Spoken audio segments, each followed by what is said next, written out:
Madame Gaye a jarama addimi ɗo hannde ko wallandirde ANSD e ko fati limto arowo ngo ngoɗo limto yimɓe rendo men Sénégal jowɓo gandi ko fati koye leñol fulɓe wodi no windira yimɓeɓe tini ɗum beltaki hen saabu peccor baɗeten o guila ko ɓooyi ille wonko ɗiɓen ñawde seeɗa ko noon gasani saabu so ƴeewi ɓe mbaɗi ko fulɓe ɓe mbaɗen palol ɓe pawa hen hinde walla ɓe pawa hen leñol goɗgol walla ɓe guinen fulɓe no goɗɗum ɗum ɗon fof noon ɗum haawi yimɓeɓe ɓe mbaɗi ɗum ko wayno mette ɓe mbi noon haade directeur général e yimɓe mum gokki en fartange min hoorejo o yahde to mi haalda mumen min kaala e ɗum ɗo ko lumɗen wondene ɗum ɗo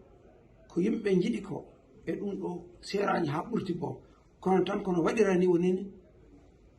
nanaji kakillaji yimɓe par ce que yimɓe poti yimɓe fof potani kakillaji ɗum ɗo ko golle witte ko gonga ene poti andu holno fulɓe poti e Sénégal ɗum ko limode nder fulɓe kadi no directeur o Abdou Diouf directeur Diouf haaldini wi hena moƴƴa kadi nder hen comme nino diine o haaldirte ƴeewen holno calsali lesɗine potiri joni mbiɗa haalda miñam oɗo aron li wiimi lawɓe ɓe so mbiyaka lawɓe tan ɓe tikkat mi ala kono noon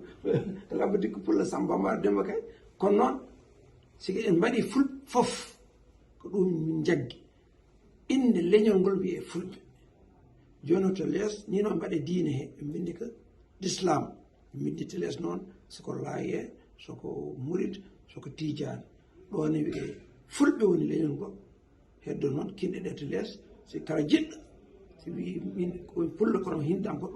ɗum ɓeyde hen limonde naate hen wadde noon ɗo mi nanodiri ɗon e directeur kam e diɗɗal yimɓe mum